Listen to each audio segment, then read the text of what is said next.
three major misconceptions when it comes to pregnancy, exercising during pregnancy. One is it's heard, it's said that you may have a miscarriage. Now, miscarriage is when you lose your baby within the first 20 weeks of getting pregnant. So that's miscarriage, which is completely false. There are other factors to miscarriage. Exercise. Now, I'm not saying that if you have other risk, or if you have a complicated pregnancy and you exercise, you're not going to have a miscarriage. That could definitely be a factor, but I'm not saying if you have a healthy pregnancy and your doctor has cleared you to go ahead and exercise, that will never be a factor for you to have miscarriage. Welcome back to the Holistic Hormones Podcast with me, Dr. Ami Patel, pharmacist and hormone consultant. I've transformed my pain, struggle, and journey with managing my PCOS into my passion to support women to gain freedom from their hormone imbalance symptoms. On this podcast, I share practical tips that have worked for me and my clients, as well as conversations from experts in their field. Today's episode is a guest episode, and I'm really excited to be here today with Miss Bhavna Rajesh Devnani. Thank you for being here today. Of course, thank you for having me. Yeah, I'm really excited about today's conversation. We're going to go over some misconceptions around exercise and then get her expertise and thoughts on exercise around like period health or during your period and pregnancy and postpartum. But before we get into the conversation, I just wanted to do an introduction of Bhavna. So determination and integrity are the qualities which define the work with which Ms. Bhavna Rajesh Devnani treats her patients as a physical therapist at an orthopedic outpatient facility in New York. She specializes in rehab for various professional injuries such as dancers, musicians, and athletes. She has 3+ years of extensive clinical experience in various outpatient orthopedics, inpatient rehab, in hospitals, acute care facilities, sports medicine, geriatrics, and home health from India. She is experienced in treating spine health, disc disease, pelvis, hip, leg imbalance, scoliosis, post-surgical rehab, women's health, and pelvic floor strength training, which of course is very important to me, weight management, vestibular rehab, prenatal and postpartum physical therapy. Ms. Devnani is a manual therapist, who uses a combined approach of evidence-based physical therapy and holistic manual therapies drawn from musculoskeletal and orthopedic philosophy. He is stirring up. Do you need to get tissue? I was like, is she okay over there? Yeah, you can do that. I'm going to finish your introduction in the meantime. He is also a certified lymphatic therapist and a Kinesio Taping Practitioner. She has her master's in Kinesiology and Exercise Sciences from Dallas, Texas. She's certified in manual therapy and Mulligan techniques and uses advanced myofascial, how do you say this? Myofascial Trigger Point Therapy to remove adhesions and scar tissues. Clearly, I don't know much about physical therapy at all. Okay, so in addition to doing all of this, she's also a Pilates and Aerobics and Zumba instructor, where she holds workshops and classes for the past few years. She's also experienced in aquatic therapy, weight loss programs, strength training, and a bunch of other skillful techniques. And in addition to all this, she also has a talk show on Instagram primarily called Let's Talk About Health by Bhavna. You can also find it on other channels like YouTube, podcast, Facebook. And with this channel, she invites therapists, surgeons, trainers, and doctors who are playing a critical role in our healthcare system to get their expertise in the field of medicine to help others get inspiration on how they can make a contribution to the healthcare system as well. So yeah, I'm really excited. Like, look at all this amazing experience that she has, and we're so honored to have you share this with us today. So thank you again for being here. Thank you so much for having me. That was actually the bio I literally copy pasted for the website that we're designing. That's why it's so long. No, but it's good. You know, I was like, oh, but I don't want to like cut anything out because like all of it is so valuable. And, you know, everyone needs to know like how great you are. So you're awesome. And we're really excited that you're here. Yeah, your introduction made me cry, you know? Yes. Okay, so the first question is, how did you even get into physical therapy and what is the why behind what you do? So it's actually the very typical Brown story that everyone has, you know, where their parents want to be doctors, but they then aspire their kids to be doctors, which I love. I love a good push towards something good. So I really appreciated my parents pushing me towards pursuing medicine. I had my heart for biology and medicine, so it was just an easier decision. But I wanted to become a doctor. But in India, the system is so different because it all depends on the donation that you give to the university. So at my during my time, there was a huge like 1 crore rupees of donation, which is what I think so. It's 500K, something like that in USD. And so my dad wanted to pay it up, but I told him, no, we're not doing that. Like, I rather have like my own business or something. So I wanted to join in my dad's business. And I had given all these exams. So I'd given dental, physiotherapy. It's called physiotherapy in India.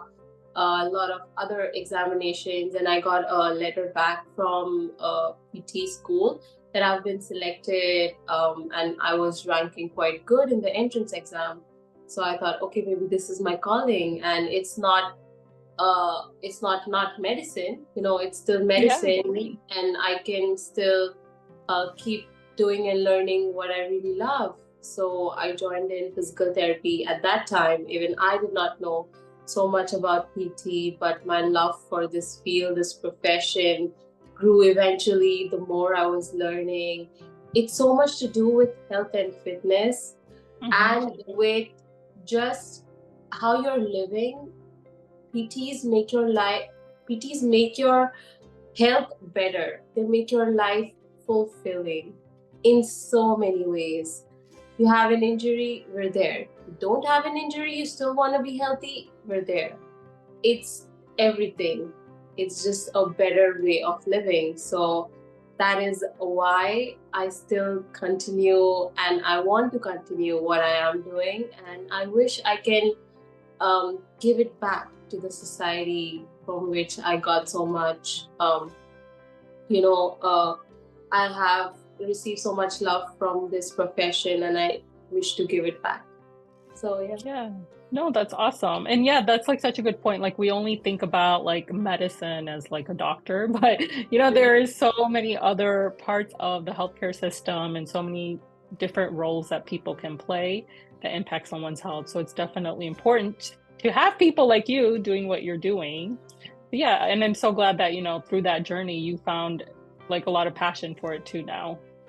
Yeah, definitely. And like you said, like there is so much less awareness or education about the allied medical fields that we don't give it enough importance, or we don't even know what that is. Like, what is the role of athletic trainer? What's the role of an exercise therapist? What's the role of what does music therapy play a role? How important psychotherapy is? There's so many different fields in medicine, and I'm glad that I chose to start a talk show where I can talk and build a community to bring all these professions together where everyone's goal is just health and fitness.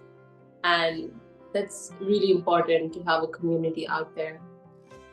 Yeah, I agree. And I feel like with Western healthcare system, a lot of it is like, oh, once you have this problem, then you go to these people to get the solution. But if you know, like, oh, there's all these other people, different factors of my health, then you can be more on top of your health, that like, you can prevent certain problems from happening. And so it's so great that you have your talk show, which raises awareness about all the different healthcare professionals that can help people.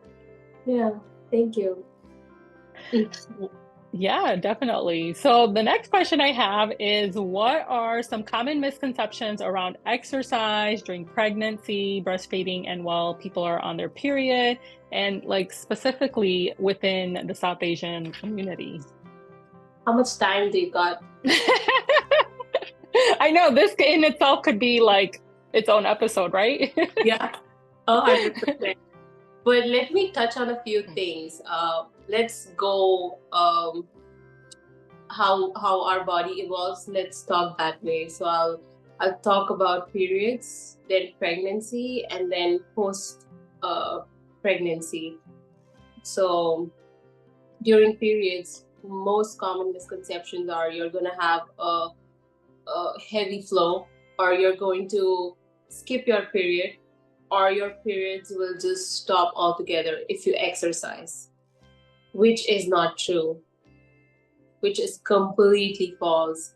Now, the reason behind it is women normally, like not just women for that matter, we all, when we're exercising, this is a basis of exercise that one needs to understand. There are a few benefits of exercise, why we do it.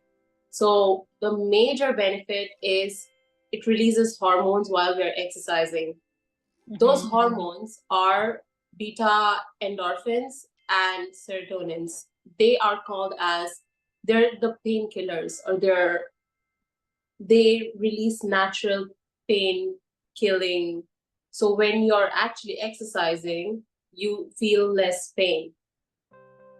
So if you're getting something that's going to reduce pain for your body just by moving, simple movement, why wouldn't you want to do it? So that is one thing. Now, I get the reason behind misconception during periods. It's because when you're on your period, your estrogen and progesterones, they're at their least. So when they're at their least, there's less energy because they're the main female hormones.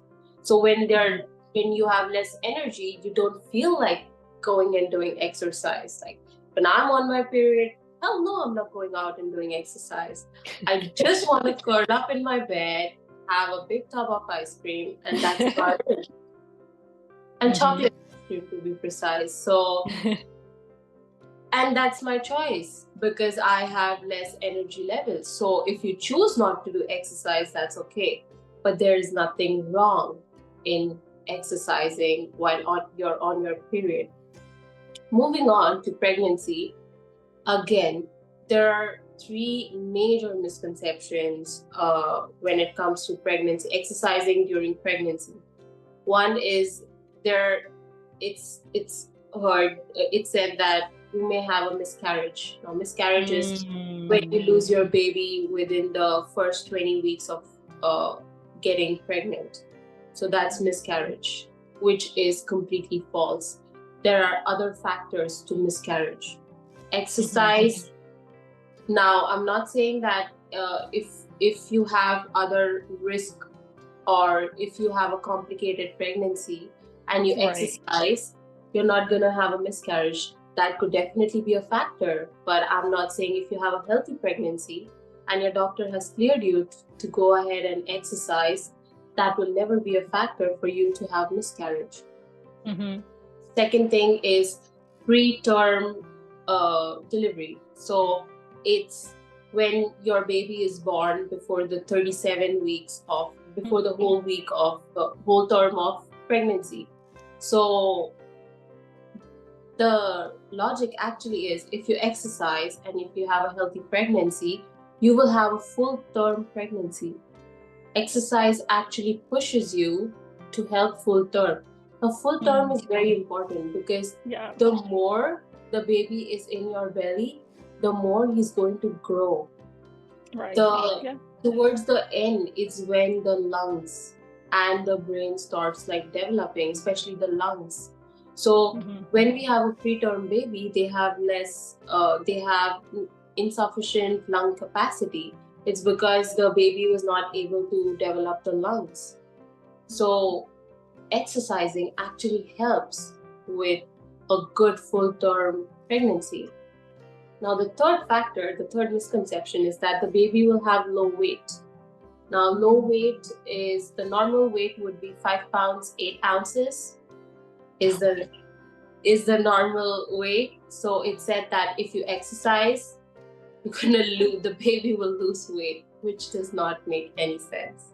Exercising will actually get you, because you're doing so much movement, you have good blood supply to your body, your baby has good blood supply, they will actually grow up to be good, healthy, normal weight babies.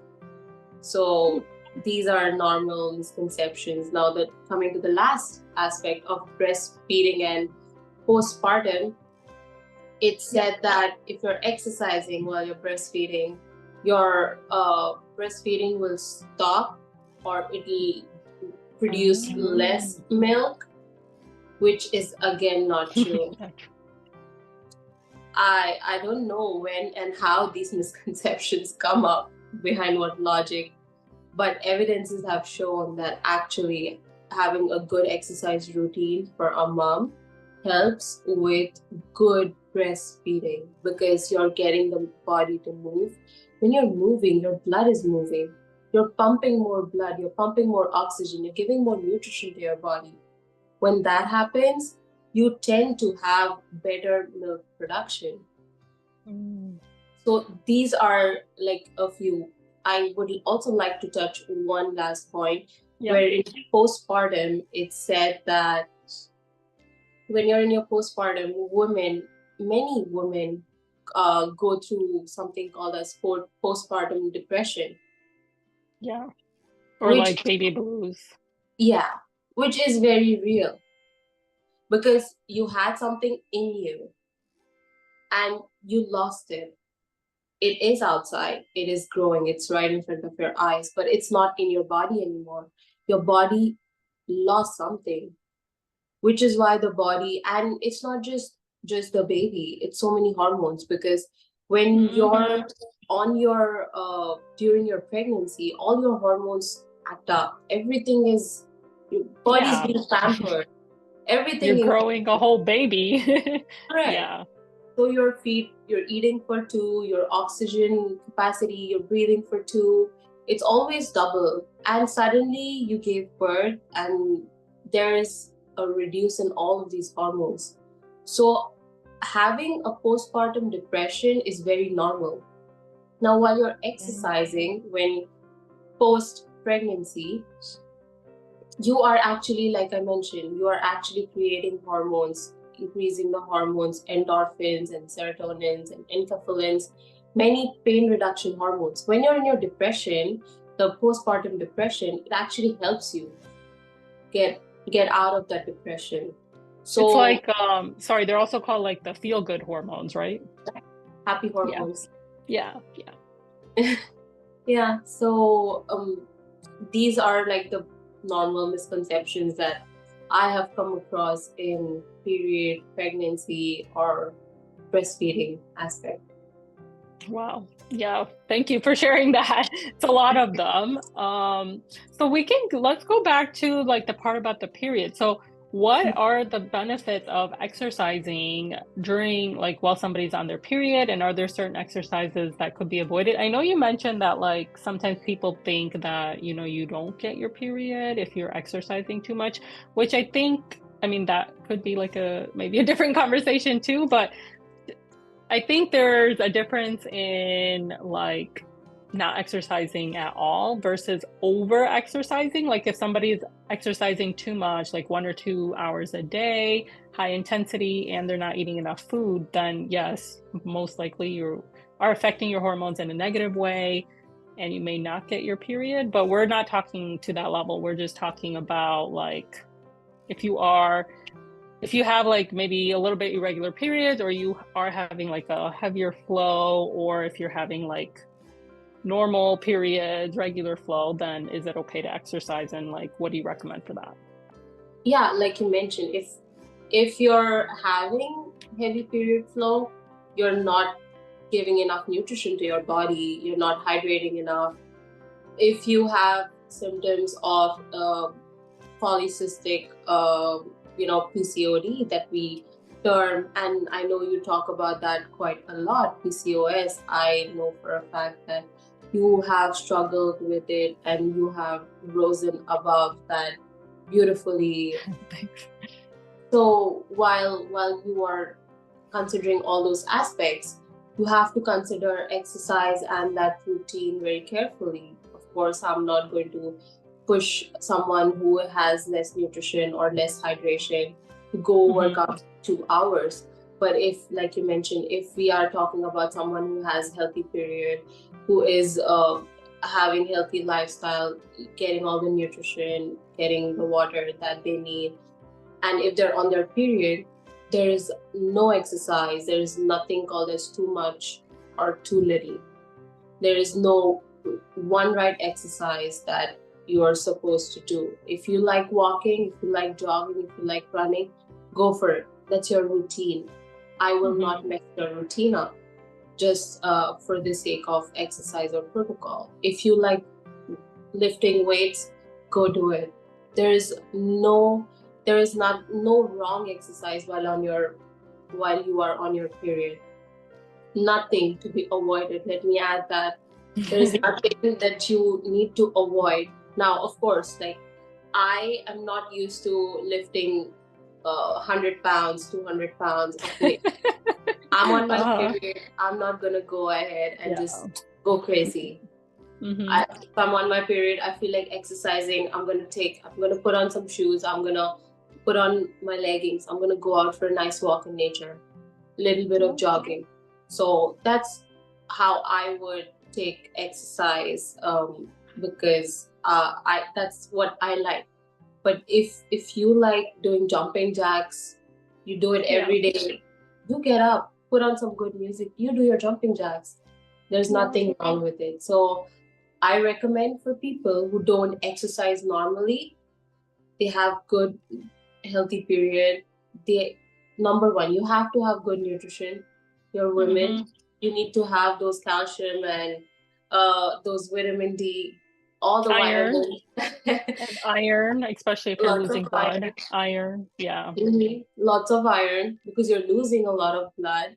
So lots of water. So if you want to start exercising, then I'd say that would be a good way to start. Go for walks, increase your cardio capacity. You can go out for like good jogs. You can do a light weightlifting. You can do yoga. You can do Pilates. There is nothing stopping you, and there are no negative effects to it. Thank you for being a dedicated listener and viewer. I'd love your support in reaching more listeners so more women can become empowered about their hormone health, PCOS, and fertility. You can do that by leaving a review or engaging in this video. As a way to say thank you, I'd love to give you a free 45-minute one-to-one consultation. During the consultation, we'll go over your medication, supplements, labs, lifestyle, and address your current challenges to help you get direction and break out of your plateau to support your health goals. All you have to do is on Spotify, make sure you're following the show, click the 3 dots to rate the show and give it 5 stars. On Apple, make sure you are following, scroll down and click ratings and reviews and write a review. Or on YouTube, make sure you're subscribed, have your notifications on, you've liked this video, and left a comment with your thoughts. You only have to do this on one of the platforms that you're currently listening or watching on. Then take a screenshot and email me hello@dramiPharmacist.com. That's HELLO@DRAMIPHARMACIST.com. Now back to the show. Thank you. Yeah, no, I like that. And like yoga is also a good exercise like people can do. And in general, it can help with like alleviating cramps because it can increase like blood flow and blood circulation to the area as well. So it can definitely help with keeping like a healthy flow and relieving pain. So definitely agree with you on that. And then I guess like the only other thing, like you were saying, it's like don't over push yourself. If you don't normally do a certain exercise, maybe it's not like the best time to start a new Yeah, exercise. And just like listening to your body, if you feel like, okay, maybe instead of like a 30-minute run, maybe today I'll do like a 20-minute run. right. Yeah. Like for me, exercising, like I said, like I mentioned earlier, while I'm on my first and second day of period, I like to go in my comforter, put on a nice Bollywood movie, just have a cup of. That's Yeah. exercise for me, which is completely okay.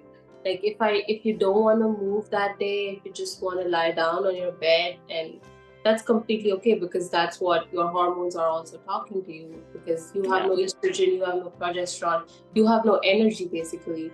So that would be completely okay for you to do. So if you exercise, if you like exercising while you're on your period, then there should be nothing stopping you from doing that. Yeah, even like light stretching is like exercise too. I think it's like, defining what exercise means to you. It doesn't have to be, something like extreme or nothing at all. So yeah, I like that. No, definitely. And then when we talk about like pregnancy, what about during that time? Is there anything? So I know you mentioned like, this is of course individualized. Like if your doctor tells you, like, if you're at like high risk or you have certain conditions to be aware of, then definitely keep that in mind. But we're talking generally, like about just exercise and pregnancy in general. So with that phase of life, are there certain exercises you recommend? Anything to avoid? Yes. With pregnancy, it's a little bit more complex in terms that you need to be first cleared by your doctor, because you need to know if you have any complications with your pregnancy. Now, if you have vaginal bleeding or if you have fluid coming out of your vagina, you should not be doing, you should just be resting, taking care of yourself. If you have gestational diabetes, that's like diabetes while you're pregnant, it's because the glucose in your body just increases, and it's very normal because the fetus needs more sugar, more glucose. Your body just produces more sugar just to be up and running. So that's normal. So if you have those things, if you have preeclampsia, that's high blood pressure during pregnancy, exercise does increase the blood pressure and heart rate a little bit. So I wouldn't push you for it. There are a few, like if you have twins or triplets, you have to be careful with what you're exercising.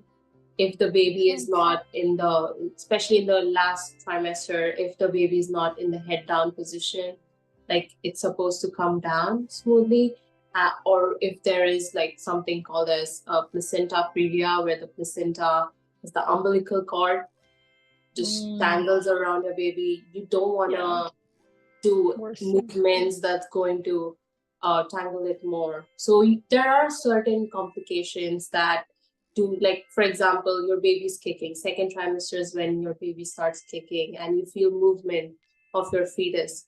Now suddenly, all of a sudden, after exercising, you're noticing that the fetus is moving less, and a mom knows like what's going on with her movement. If the movement decreases, if there is less movement, I wouldn't recommend you to do exercise during that time. But clearing all of that, if the doctor clears you, you have no such complications, it's definitely recommended to do exercise for 150 minutes in 1 week. So that's like 30 minutes for 5 days in a week. Now, this can be low to moderate intensity exercises. Now we're talking about like brisk walking, stationary bicycle, even swimming, like exercising in water.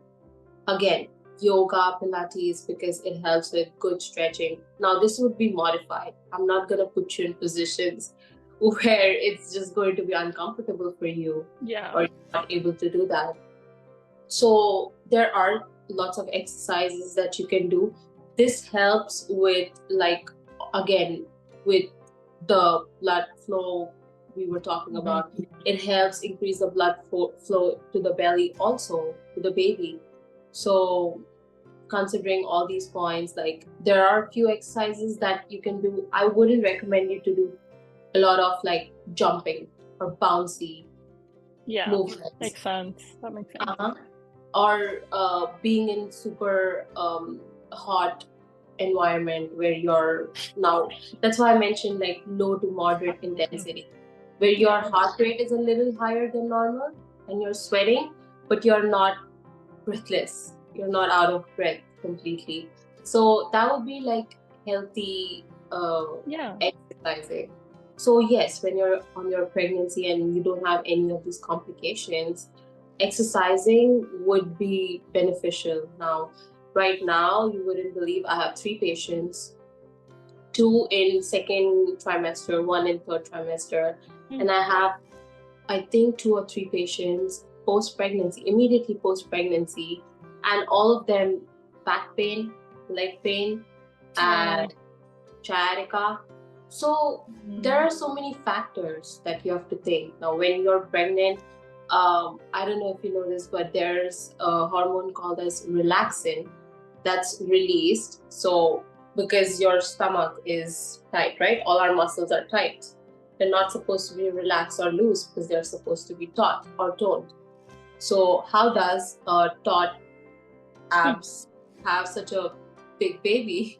You know, so the logic behind it is when you're pregnant, there's relaxin hormone that's released that relaxes. Oh wow, so, okay. That relaxes the joints, ligaments, muscles, so it can accommodate the baby. It is supposed to be for the uterus and the belly, but it's the hormone, so it's in the blood. So everything is relaxed, so you feel just a little more. That's why you have like joint laxity during that time. If you notice, there is a lot of joint laxity. Plus, when you have a belly, your belly goes ahead. You have big belly in front of you, so your posture changes. Your back, this is your back, it just goes like this. So you're putting too much pressure on your lower back because of the belly. So your balance changes. And when you're putting so much pressure, the butt is very weak. So because of the weak butt, you have sciatica. So there are so many factors to like why exercise is good. When you're exercising, you're strengthening your back. You're getting those muscles to tone up. Exercising is toning up the muscles. You're toning up the relaxed muscles, which is good. Now this I'm also talking, it helps post-pregnancy, because after pregnancy, the major thing that moms are worried about is losing the belly fat.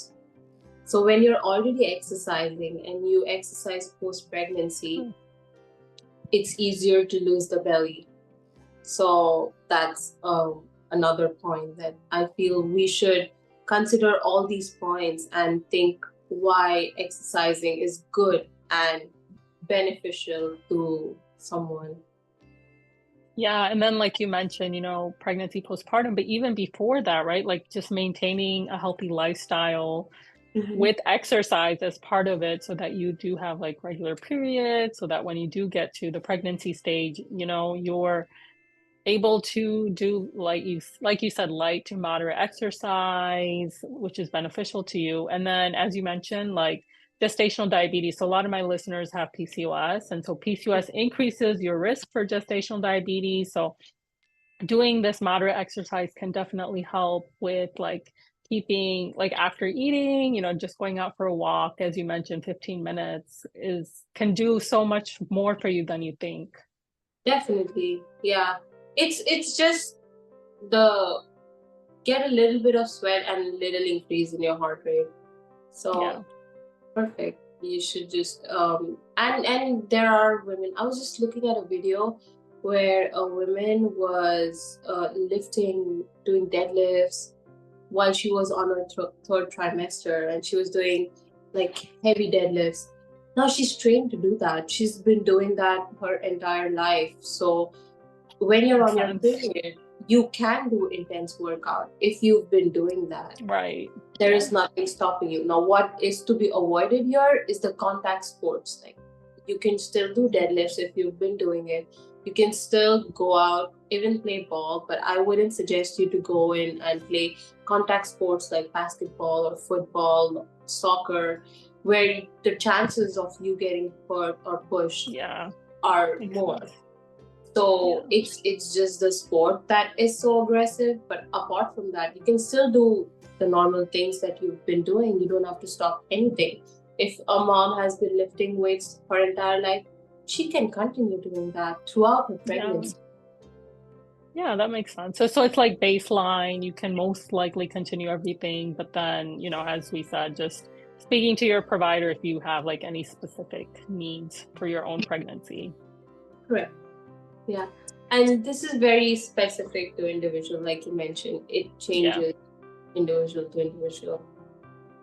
Is there anything else, like specifically when somebody's breastfeeding or postpartum, that like with exercise that should be avoided, or anything that we didn't touch on with that specifically? So breastfeeding and postpartum, like we said, when women are pregnant, they have a lot of swelling in their feet. So that is one thing. They have a lot of back pain, back issues because of change in their posture, because the belly, a lot of weight comes in the front of your body, and the back is the one that's strained. So there's sciatica or sciatica-like symptoms occurring when during pregnancy and post-pregnancy also. Then if you have it increases blood pressure during pregnancy and post. So there are a lot of and depression, another thing that we did touch upon. So these are like the things that are that I've seen commonly very recently, where women are coming up to me and they're suffering from these things. So exercising helps. Like I would start with, and when I was practicing at in India with postnatal women, we actually prescribe exercises within the 24 hours.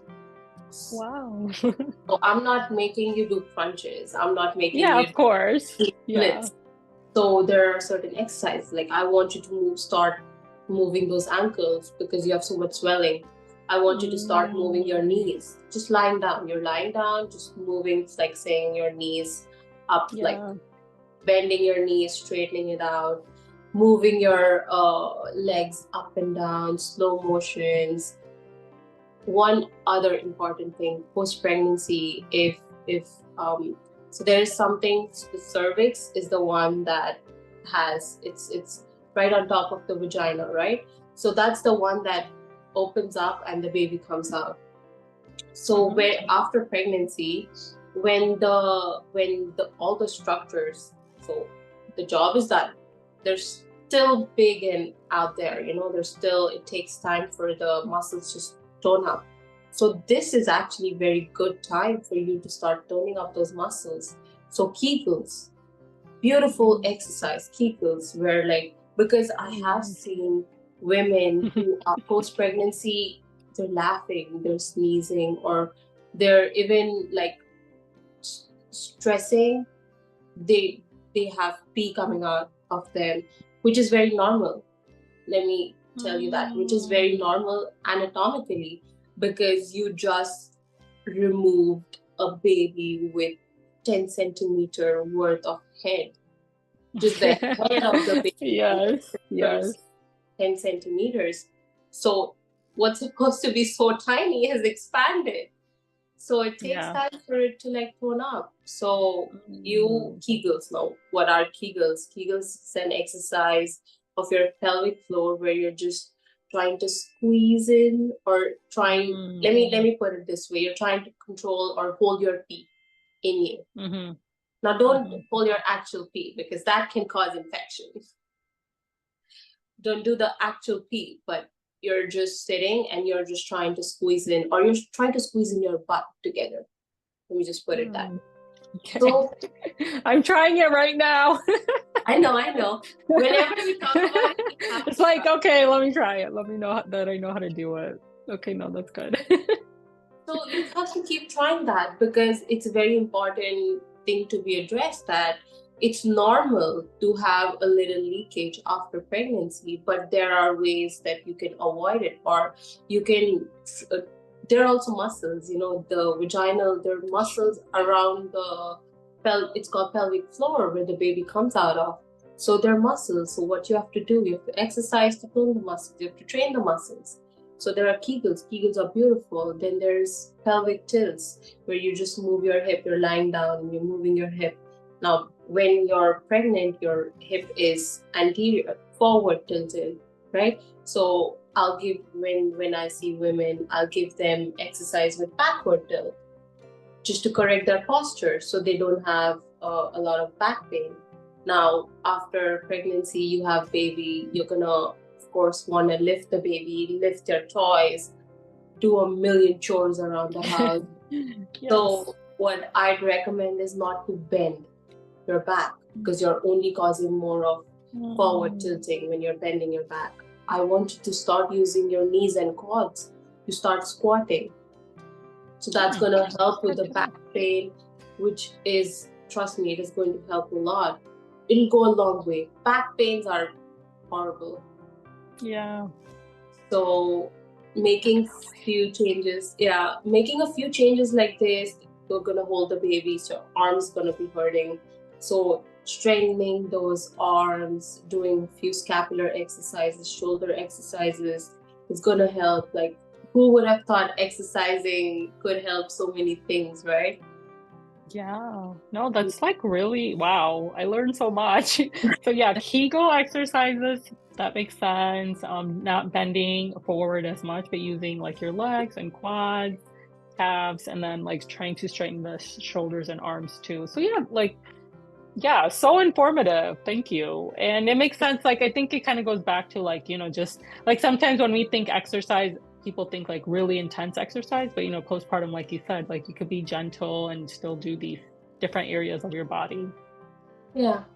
We start within 24 hours, a woman has to start, even if it's 10 reps, you have to start moving. It's not, again, like exercising, people, when we talk about exercise, this is another misconception. I feel that when you use the term exercise, everyone is like, oh, gym, dumbbells, bars. No, exercising is just movement. You're moving repeatedly, even if it's 10 reps, 5 reps for that matter. I did this 5 times, that's an exercise. I did this 5 times, that's an exercise. So that's a good point. And it's like changing that mindset around it, because sometimes people think of it as like a punishment, but like you said, it's just movement. It's not necessarily like something that should be negative. Yeah, that is a whole different a whole another conversation. Because if we think of exercising as a punishment, we're definitely not moving forward with living a healthier lifestyle, because these are small things that everyone faces. Physical therapy rose so rapidly because it's needed. It's needed by the society. Everyone faces small things, small injuries, and pain. So if you are feeling that, or even if you want to avoid it, now that we have learned, we have so much information and we have so much knowledge, that we can avoid getting to a point where you have to be like, ouch, I'm in pain. Yes. Yep. That's what, like we were saying earlier, right? It's like focusing on preventing you from getting to that point instead of trying to fix it after you're there. Right. Yeah. So one last question. So say like somebody's listening to this and they have like, they don't exercise, they're kind of scared to exercise. What advice can you give them so that they get motivated to exercise or do movement? This is such a common thing. I usually ask on my show as well. Like, how do you keep others motivated, and how do you keep them up and around? It has to come from within. You have to self-reflect your lifestyle. You have to get up, look in the mirror, and be like, is this who I am or who I want to be, or can I do better? Do I really need to do better? And just, if you're scared, just get up, have a 10-minute walk, go out, just walk around, go go to your kitchen, just lift to 1 gallon of water, do reps 10 times. That's an exercise. You have to make a few changes. Instead of using the escalator, use stairs. Yeah, there you go. There you go. Make small changes. If it really scares you, make smaller changes. Don't use the elevator, use the stairs. Keep yourself hydrated. Look at your nutrition. Is this what you really want to be? If you're not exercising, is this what you want to be putting to your body? Yeah. So make a few changes. And I'm learning that you don't exercise for yourself. You exercise because you're responsible for people around you also. You have to be healthy and fit because you have so much responsibilities on your shoulder to be up and about the people who you're responsible for. Can be family, friends, your partner, everyone. So it has to start from within. It has to. I can keep screaming and shouting, hey, give me 10 squats, give me 10 push-ups, but it's not gonna sink in as long as you don't self-reflect. So self-reflection is very important. Yeah, I really like that. And it's like, you want to be the healthiest version of yourself for yourself and for your loved ones, right? Because if you don't feel good physically or mentally, then how are you going to be able to do everything you want to do and be like the best person you want to be? And exercise is one of the things that can help you feel good physically and mentally. Yeah, definitely. And I think it's like also redefining what exercise means to you, right? Like if we're just talking about if someone doesn't exercise, then like you said, it's not about, okay, let's go to the gym for an hour, run on the treadmill for 30 minutes and do dumbbells. No, we're not talking about that. We're just saying like, okay, go for like a walk if you want to go for a walk for like 10 minutes, or, do some stretches at home, or yoga. Like just start small for whatever you may like. Zumba, people like dancing, trying to find fun ways to get started. There are so many ways to exercise nowadays that whatever you like, you can get to do it. Fine. Yeah. I hate going on a treadmill. I hate the concept of a treadmill. How can you keep walking on the same, like for 10 minutes? I cannot. 3 minutes and I'm off. I can never walk on that thing for more than 3 minutes. You leave me out in the city, I'm walking for 2 hours non-stop. Oh yeah.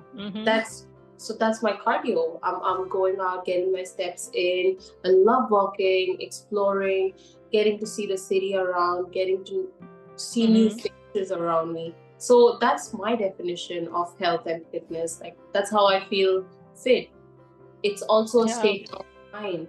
Now, if you like running on the treadmill, lovely. Like you do you. That's perfect. Exactly. So everyone has a different definition of fitness. So whatever makes you feel good, fulfilled, and happy from within, just approach it and do it. Go with it. Yeah, and then like one thing you said about like the nutrition part, I noticed for myself, like the days that I work out, I just make better choices because I don't know, it's just like naturally. But then if I don't work out, I'm just like, well, whatever, like I'll just eat this, I'll just eat that. So yeah, I totally can relate to that. Like I'm not as conscious about making like better choices if I haven't exercised. You know how important like mentally the physical fitness to just explain, like when you physically involve yourself, you make so much better choices. Like fitness exercise is so important for like your mental health also. we don't realize that, and which is one of the reasons why when people say that you should not exercise while you're on your period, you should not exercise while you're pregnant, or after pregnancy, what are you going to do? Like, why are you exercising? It's all wrong, because exercise makes you feel good, makes you feel elevated. So you should. I'd rather push you to do exercise, because it's going to be good for not just your physical fitness, that has benefits of course, but also for your mental health. It's going to be so good. Yeah, I know. It's like when I do certain workouts, and if I beat like a little goal, or like you said, those hormones, they get released, and I feel like so confident for the whole day. I'm like, I can do anything. Like I can like seriously just do anything in the whole world today because I had such a good workout. So yeah, I definitely feel that too. Yeah. See, there you go. Yeah, this was like such an informative conversation. Thank you again so much for sharing your expertise and experience with us and taking the time out. If people want to connect with you and learn more, what is the best way they can reach out to you and like learn more about your, like watch your show and things like that?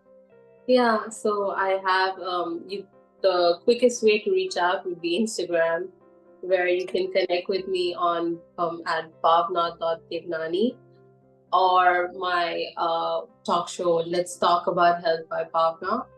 And we also have Facebook, YouTube, podcast, Apple Podcasts, at Let's Talk About Health by Bhavna. So that would be the best way to just hit me, drop me a text if you have any questions, if you want to learn more about exercise or what.